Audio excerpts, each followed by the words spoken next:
Why on earth would anyone need to write a formal letter? And what is a formal letter anyway? I guess it stands to reason, right, that if you get a formal letter, then you must also have an informal letter. So before we go into how to write a formal letter, let's quickly discuss the difference between the two, formal versus informal. Now I know that in this day and age, most letters that you write are informal. And most of the time they aren't even letters at all, right? But text, short bursts of information sent via WhatsApp or Snapchat or Instagram or whatever messenger it is that you're using.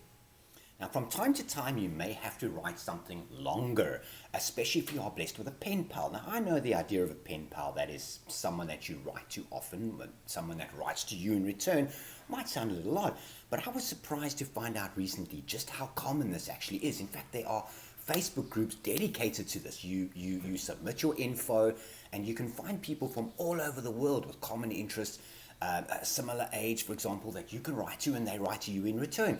And I think these are great ideas. Now, some people prefer email, of course, and some people like to use the post. But whatever it is, you still have to write something that's longer than 140 characters. So, in a nutshell, an informal letter doesn't really have any set of rules. It's for personal reasons. There's no real rules as to how you should do it. These are conversational, talking about what you did this week, what you're going to do next week, or just telling someone else, be it a friend or a relative, what has gone on in your life recently.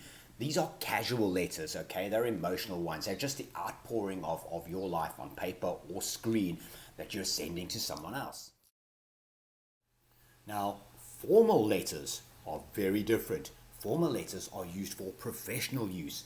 These are the kinds of letters that you would need to write, and you will have to one day, to apply for a job, accept a job offer, accept an invitation to a formal event, for example, or even confirm a business relationship with a client or a colleague. A formal letter is also used when complaining to a company about bad service or just wanting to bring a problem to their attention. Now, unlike an informal letter, a formal letter has a definite structure, a way to write them. I asked a friend of mine who has a recruitment agency to come join me on this video, but she declined because she doesn't really like the camera very much, and that's understandable. But I wanted you to hear firsthand why it's important to get this right. You see, in the normal course of the day, she was receiving letters from people applying for jobs, and the letters that she was receiving were frankly terrifying. They were peppered with text shorthand and bad grammar, misspellings, nicely decorated borders. Your letter is not a piece of work. It's not an artwork. It's a business document, and it must be treated that way, okay? A formal letter is not a piece of artwork. You don't use words like you use you say great instead of great. You can laugh, I suppose, but after she'd received enough of these, she started to realize that what she was seeing was a trend rather than the exception. English teachers, it seemed, were more concerned or more interested in a pair of star-crossed lovers who killed themselves after a two-day relationship than they had in preparing people for the reality of the business world. And this isn't a slur on English teachers, okay? But it's just a comment on the importance, I suppose, of one aspect of the syllabus being seen as more important than another.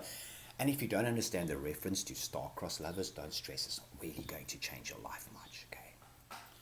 So let's talk about structure first, okay? So your formal letter should be laid out in a certain way. Firstly, choose a font like Arial or Times New Roman. Don't go fancy. Avoid Comic Sans like the plague. Make your font size 11 or 12 with a 1.5 line spacing and a 6-point paragraph spacing. If you don't know how to do this, ask someone or ask me in the comments below and I will show you. Right now, I am going to show you the different aspects of a letter. The heading, the salutation, the content, and then the closing. Let's start with the heading. Firstly, you're going to put your name and surname and your address on the right-hand side, followed by the name and address of the person you are addressing, if you have that information, on the left-hand side, and include the company name as well. This is the only time you're going to change your line spacing from 1.5 to 1. It's just neater that way. I prefer it. If you don't know the name of the person that you are supposed to write to, then the company name will do just as well. Just below that, spaced appropriately again, will be the current date. That's the date that you are writing, or even better, the date you are sending the letter, if those two dates are different. Secondly, the salutation. Now, I see a lot of people using "to whom it may concern." This is seriously generic, and I personally don't like it, and I wouldn't want to see it. Dear sir, madam is marginally better in my humble opinion, and you can use it if you have no other recourse. However, I would try my absolute best to find out who I am addressing the letter to. If you know the name of the person that you are writing to, then use their title and surname. So Mr. Jenkins for a male and Ms. Jenkins, MS, for a female. See, not Mrs. or Miss, because you don't know their marital status, but Ms. MS is a safer option and it covers all the bases.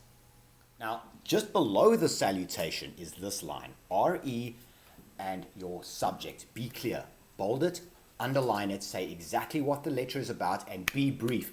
Is it an application for a job? Then say so and state the position that you're applying for. Is it a complaint? Say so and briefly state what the complaint is about. Now let's talk about the content, the paragraphs that you're going to include. I'm going to briefly tell you what each one should be about, and then I'm going to give you some examples, something that I've written that will give you an idea of how it comes together. So now in the first paragraph, you're going to state the main point of the letter.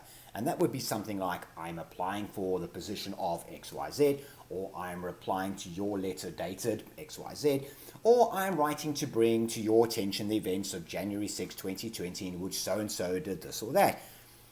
Your second paragraph is going to expand on the issue that you're writing about, or the request, and here you might use some examples if they are necessary. You may state your experience, for example, in this one, and why you think you are the best person for that job. The third paragraph, and really you don't need more than three, will either thank the person for reading the letter or inform the person on what steps they need to take next if, for example, you are writing a complaint letter. Let me give you an example of all three paragraphs. In the first paragraph, I state why I am writing, and I have written, I am writing in connection with the upcoming 2025 mission to Mars, and hereby tender my application for consideration. It has long been my desire and dream to leave this planet and travel to the stars, and your mission affords me the opportunity to not only do so, but also to be a valuable member of the colonizing team.